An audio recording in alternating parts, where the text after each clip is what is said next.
What's up, guys? It's Mr. Fit to Flourish, and today I wanted to talk about how I go over plays to find plays for the next day. Okay, so a lot of people ask me how I find plays on TikTok, on the TikToks I do, and I make watch lists. This is how I do it. Okay, number one, this is the watch list that you guys should know. So the watch list that I use are basically blue chip stocks, large cap stocks, mega cap stocks, and all the good stocks in the market.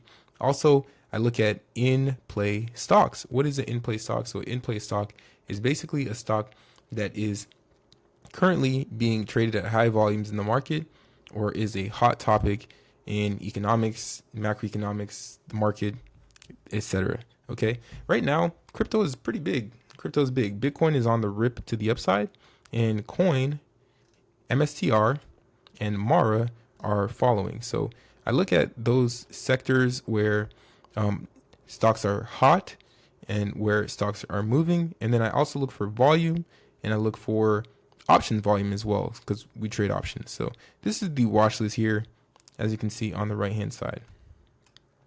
I also look at the 2-year and 10-year treasury, as those can give you a indication of where the market can move and what's happening in the markets. So that's the watch list. Now, the next thing that I'm going to do is I will usually go to something that I like options trading on. So Amazon, for instance, I like Amazon. The two indicators that I use the EMAs, the 9, 20, 50, 100, and 200, and I use Saudi ATR levels. ATR levels are average true ranges, and they give you pretty much an estimate of the anticipated move that a stock should make on a day-to-day basis based on its average range, its average movement. Kind of similar to standard deviations and standard deviations in a statistics course. All right. So the first thing I like to do, I look at the 5-minute time frame. I like to look at the stock that I'm interested in. What was the range that it made that day? How did it react to ATR levels? So here, rejecting the call ATR. Kind of traded in this looks like a $3 range today. Pretty much having crossovers here on these MAs, moving back to the upside, holding this support zone here, moving back to the upside, testing the ATR again, failing, creating a double top neckline, breaking below the neckline, and then getting a pretty nice sell off. So I'm like, okay, so Amazon likes to move like this. Okay, I know it does, and it did it again today. So on the 5-minute time frame, we are good there. Now I'm going to enlarge my ATR, and I'm going to put my range for a monthly range. Okay, then I'm going to go to the 2-hour time frame. I'm going to take a look at how we're looking on the 2-hour time frame. And what I noted was that Amazon looks like it's in a consolidation box, and it's going to either break above or below this consolidation box. Now, you might say, oh, well, it already broke above and below. Well, guess what? Those are false breakouts. Why? Because we gapped down.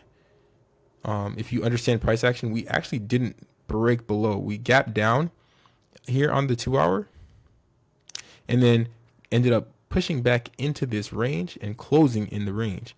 Here, we gapped up above the range, and then we sold off below and got back into the range. So we've just been trading in this range for about 4 days now. Okay, so what I want to see is I want to see a break above or a break below. I also understand that Amazon will be reacting pretty dramatically at these levels, 182 and 184. So I know that I need to be looking at those two levels. Okay, I'm currently put bias here because we just came from a massive sell to the downside, and I think we still have room to 173. Okay, why 173? Well, we have this upward trend line back from, I think this is a 2-year trend line here. And we already came from highs. We consolidated pretty nicely at highs. We're crossing below. We have all our MAs crossing below to the downside. If we look at the daily as well, so after the 2-hour, I go ahead and I look at the daily time frame. And I look at also the point of control. So this is the point of control here. Right there, right around 184.40.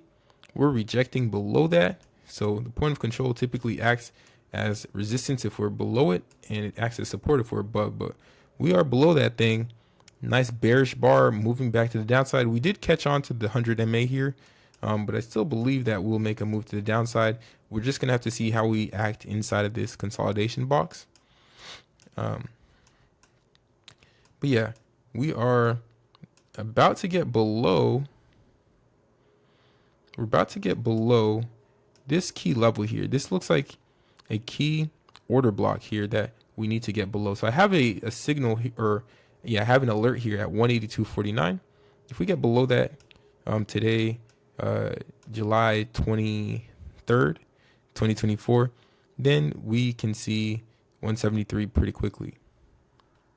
Okay, but yeah, recently we've been holding this uptrend line pretty nicely, but like I said, it looks like we have a lot of downward pressure here. We just got the 9 MA, this pink line. We just had the 9 MA cross below the 20 MA, the yellow line, on the daily time frame, which is pretty significant. We haven't seen that since we haven't seen that since May 23rd. And then we had a continuation move to the downside that was pretty dramatic. So we went from 183 all the way down to 173. So the last time this happened, we had that move from 183 to 173. Currently, we're 189. And we made a move down to 180. So I think we still have room to go. A lot of downward pressure here. But we'll need to get below this key level, 182.49. And that's kind of how I do my analysis. I do the same thing for every stock. So then I'll go to a different stock like Carvana. And then I will look in the daily. And it also looks like we're right at a key level. I like when stocks are at key levels because it's easy to judge what's going to happen. We just have to wait for a break or hold and bounce.